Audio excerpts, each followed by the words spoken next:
नमस्कार दोस्तों, स्वागत है आपका आपके अपने चैनल महाविद्या एकेडमी में। हम यूपी मुख्य सेविका की वैकेंसी के लिए प्रैक्टिस सेट की सीरीज़ देख रहे हैं, जिसके आपके 2-3 वीडियो ऑलरेडी आ चुके हैं। ये उसी सीरीज़ का नेक्स्ट पार्ट है। ठीक है, तो आपका क्वेश्चन नंबर 1 है आज का। क्रियात्मक समन्वय का अर्थ दो मांसपेशियों का आपसी समन्वय है। ठीक है, आपसे पूछा है दो किन मांसपेशियों का आपसी समन्वय है, अंगों का, शरीर का, उंगली का या हाथ का। तो ये किसका आपसी समन्वय है? ये है अंगों का आपसी समन्वय। ठीक है, क्रियात्मक समन्वय का अर्थ दो अंगों मांसपेशियों का आपसी समन्वय है। ठीक है, नेक्स्ट क्वेश्चन देखिए। बालक का अपने पालनकर्ता से संबंध मुख्य निर्धारक माना जाता है बालक के किस प्रकार के विकास के लिए? संज्ञानात्मक विकास का, वृद्धि एवं विकास का, स्वभाव का या संज्ञानात्मक एवं संवेगात्मक विकास का। तो देखिए इसका कौन सा ऑप्शन है?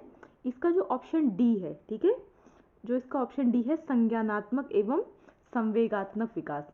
तो बालक का जो अपने पालनकर्ता से, अपने पेरेंट से, ठीक है, जो संबंध है वो मुख्य निर्धारक माना जाता है बालक के संज्ञानात्मक और संवेगात्मक विकास का।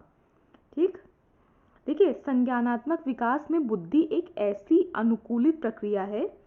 ठीक है, बुद्धि एक ऐसी अनुकूलित प्रक्रिया है जिसमें जैविक परिपक्वता का पारस्परिक प्रभाव तथा वातावरण के साथ की गई अंतःक्रिया दोनों ही सम्मिलित होते हैं। नेक्स्ट क्वेश्चन देखिए, क्वेश्चन नंबर 78 है। WHO के अनुसार शिशुओं के भोजन के लिए स्तनपान एकमात्र इष्टतम तरीका है, इसे कब तक किया जाना चाहिए? ठीक है, जो आपका जो ब्रेस्ट फीडिंग होती है वो पूछा है कि वो आपका सबसे अच्छा तरीका है और ये कब तक की जानी चाहिए। तो ये आपका कब तक की जानी चाहिए? जन्म से लेके 6 माह तक।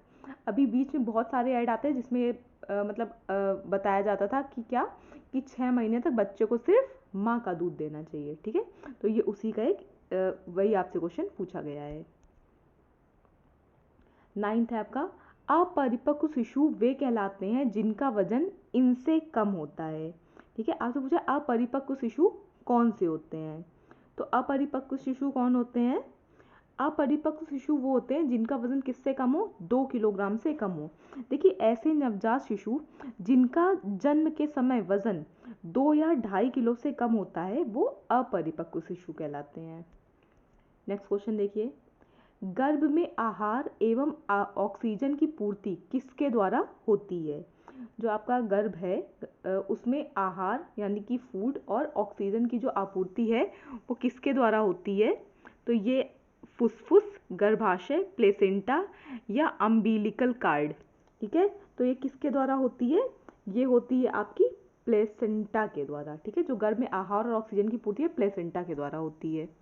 नेक्स्ट क्वेश्चन देखिए, नेक्स्ट क्वेश्चन है आपका गर्भकालीन विकास की द्वितीय अवस्था है डिस्प अवस्था, गर्भस्थ शिशु की अवस्था, भ्रूणावस्था या बीजावस्था। ठीक है, तो इसका कौन सा ऑप्शन है? इसका है ऑप्शन सी, भ्रूणावस्था। जो गर्भकालीन विकास की जो द्वितीय अवस्था है वो कौन सी है? वो भ्रूणावस्था है। देखिए गर्भकालीन अवस्था गर्भधारण से जन्म तक की अवस्था है। ठीक है, गर्भकालीन अवस्था क्या होती है?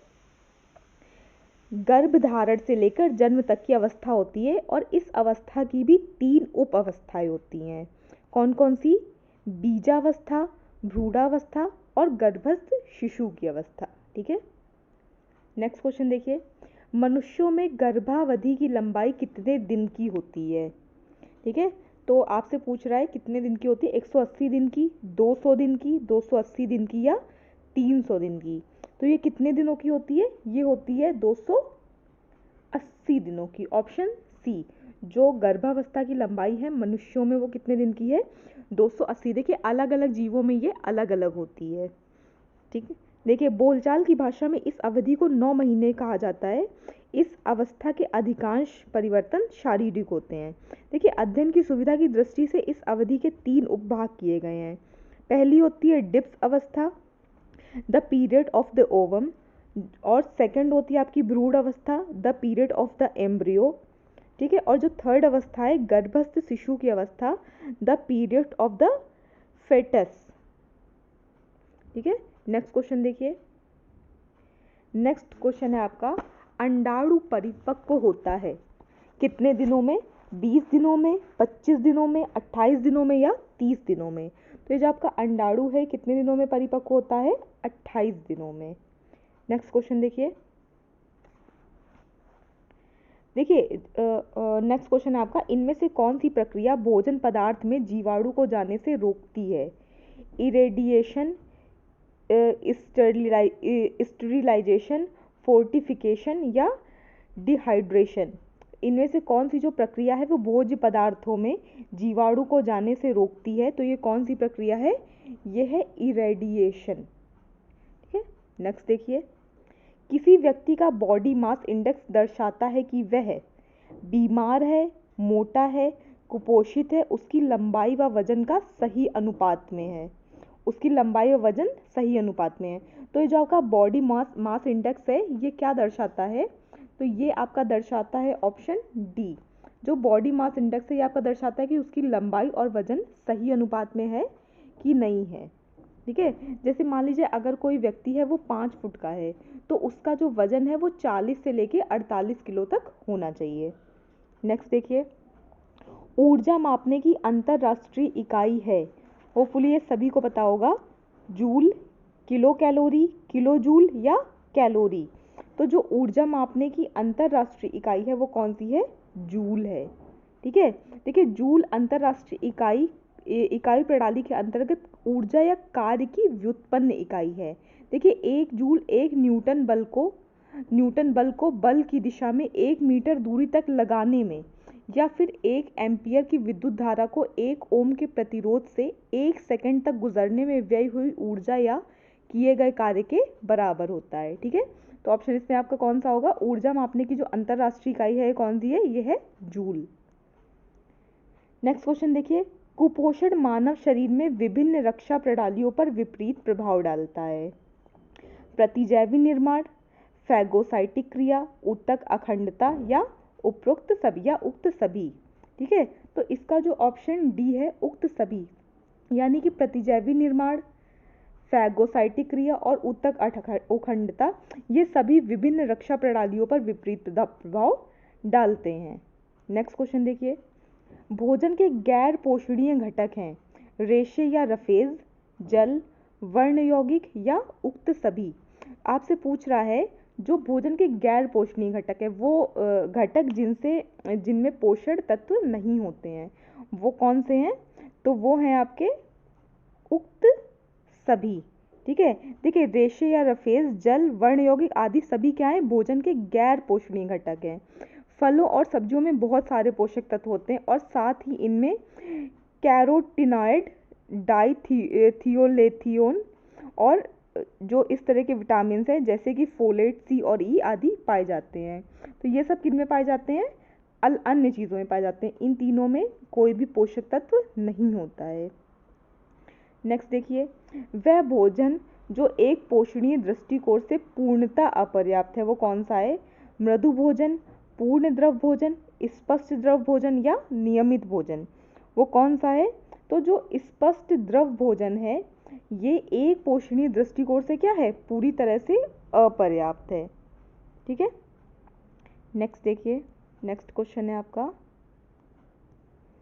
कौन सा पोषक तत्व शरीर में सबसे बड़े प्रतिशत में मौजूद होता है? आपसे पूछ रहा है वो कौन सा पोषक तत्व है जो शरीर में सबसे ज़्यादा मौजूद होता है, सबसे ज़्यादा प्रतिशत में? विटामिन, खनिज पदार्थ, पानी या कार्बोहाइड्रेट्स? तो आपको पता होगा कि हमारे शरीर का लगभग 70% भाग किससे बना होता है? पानी से बना होता है। तो इसमें क्या होगा? पानी। ठीक है, तो जो पानी है ये कौन सा ये पोषक तत्व शरीर के सबसे बड़े शरीर में सबसे ज़्यादा परसेंटेज में होता है। नेक्स्ट देखिए। मैग्नीशियम किस हेतु महत्वपूर्ण है? हड्डी बनने में, अंग सुरक्षा में, जल पुनः प्राप्ति में या बॉवेल गति में? तो आपका जो मैग्नीशियम है ये किसमें महत्वपूर्ण है? ये हड्डी बनने में महत्वपूर्ण है। देखिए जैसे कैल्शियम फास्फोरस की भांति मैग्नीशियम भी शरीर की वृद्धि में अहम भूमिका निभाता है। मैग्नीशियम हड्डियों में कार्बोनेट और फास्फेट के रूप में उपस्थित रहता है। नेक्स्ट देखिए। निम्न में से कौन सा रोडोप्सिन का घटक है? आपसे पूछा है कि रोडोप्सिन का घटक कौन सा है? Vitamin A, calcium, vitamin D या लौह तत्व। ठीक है, तो इसमें से आपका जो रोडोप्सिन का घटक है वो कौन सा है? वो है विटामिन ए। ठीक है, देखिए हमारे शरीर में विटामिन ए की ज़रूरत रोडोप्सिन के निर्माण के लिए लगातार होती है। और जो रोडोप्सिन है हमारी आँखों के लिए ऐसा प्रोटीन होता है जिससे रेटिना के रिसेप्टर में रोशनी को समाहित करने की शक्ति आती है। ऐसे लोग देखिए, ऐसे लोग जिनमें भोजन में पर्याप्त मात्रा में विटामिन ए शामिल नहीं होता है, वो क्या होता है, उनको रात को देखने में क्या होती है, दिक्कत होती है उनको, उनकी रात, और वो धीरे धीरे अपने रात में देख पाने की क्षमता को खो देते हैं। और आपसे ये भी पूछा जा सकता है कि विटामिन ई के स्रोत कौन कौन से हैं?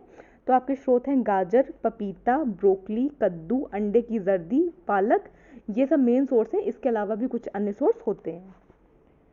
नेक्स्ट देखिए, खाद्य पदार्थ में पाया जाने वाला इमल्सी कारक है ग्लूटेन का, ट्रिप्सिन का, लेसिथिन का या कैफीन का? तो आपसे पूछा जो इमल्सी है वो कारक है, तो ये किसका कारक है? ये आपका सी है, लेसिथिन का। ठीक है, नेक्स्ट क्वेश्चन देखिए, शरीर के ग्लूकोज की संग्रहित अवस्था है। आपसे पूछ रहा है जो ग्लूकोज है शरीर में उसकी संग्रहित अवस्था क्या है? ग्लिसरॉल, ग्लाइकोजन, गैलेक्टोज या ग्लूकागॉन? तो कौन सी है इसमें? तो इसमें जो आपकी बी है, ऑप्शन बी, ग्लूकाजन, ये क्या है? ये ग्लूकोज की संग्रहित अवस्था है शरीर में। नेक्स्ट क्वेश्चन देखिए, अच्छा अब बाकी का भी देखिए, ये जो आपके गैलेक्टोज हैं ये डेयरी उत्पादों में पाए जाते हैं। ठीक है, और ये जो आपका ग्लूकागॉन है ये क्या है? ये एक प्राकृतिक हार्मोन है। नेक्स्ट देखिए, प्रोटीन में नाइट्रोजन का प्रतिशत होता है, प्रोटीन में कितने % नाइट्रोजन होता है? पूछ रहा है आपसे। 16%, 15%, 14% या 17%? 16, 15, 14, 17 कितने % होता है प्रोटीन में नाइट्रोजन? तो ये होता है आपका 16%, यानी कि 16%। ठीक है, नेक्स्ट क्वेश्चन देखिए, नेक्स्ट क्वेश्चन है, परामर्श का अर्थ होता है सलाह लेना या परामर्श लेना, सलाह देना, ए और बी दोनों, या उपयुक्त में से कोई नहीं? तो देखिए जो परामर्श का अर्थ है सलाह लेना या परामर्श लेना होता है। ठीक है, देखिए परामर्श एक ऐसी प्रक्रिया है जिसमें परामर्श प्रार्थी अपने से अधिक अनुभवी, अपने से योग्य व शिक्षित व्यक्ति से क्या करता है? विचार विमर्श, तर्क वितर्क तथा विचारों को क्या करता है? विनिमय करता है। इस प्रक्रिया के उपरांत प्रार्थी मतलब जो व्यक्ति है वो समस्या समाधान प्राप्त करने के योग्य हो जाता है और उसका अधिकतम विकास, मतलब जिस समस्या के लिए उसने वो परामर्श चाहता था उस समस्या का उसका समाधान हो जाता है और वो उस चीज़ के बारे में ज़्यादा अवेयर हो जाता है और वह अपना निर्णय स्वयं ले सकने के योग्य हो जाता है। ठीक है, तो इसका कौन सा ऑप्शन है? ऑप्शन ए, परामर्श का अर्थ है सलाह लेना या परामर्श लेना। नेक्स्ट देखिए, परामर्श की आवश्यकता क्यों पड़ती है? प्रार्थी व्यक्ति को अपनी समस्याओं को दूर करने के लिए आत्मनिरीक्षण का विकास करना, समस्याओं को अपनी कमजोरी बताना, समस्याओं के प्रति उदासीन या कोई नहीं? तो इनमें कौन सा है?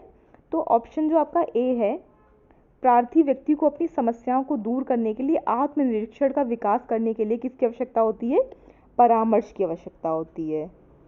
ठीक है, अब ऊपर वाले में आप एक्सप्लेनेशन देखिए, क्या है जो परामर्श की आवश्यकता है प्रार्थी व्यक्ति को अपनी समस्याओं को दूर करने के लिए आत्मनिरीक्षण का विकास करने के लिए इसकी आवश्यकता होती है।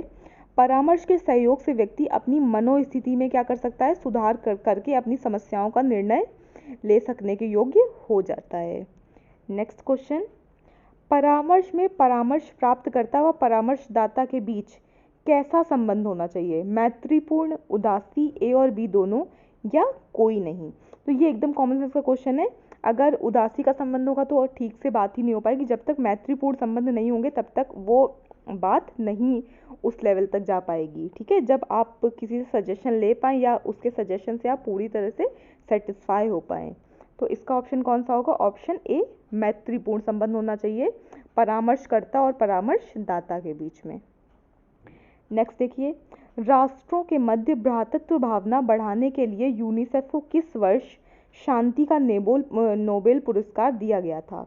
1955 में, 1960 में, 1965 में या 1970 में, 1955, 1960, 1965 या 1970 में।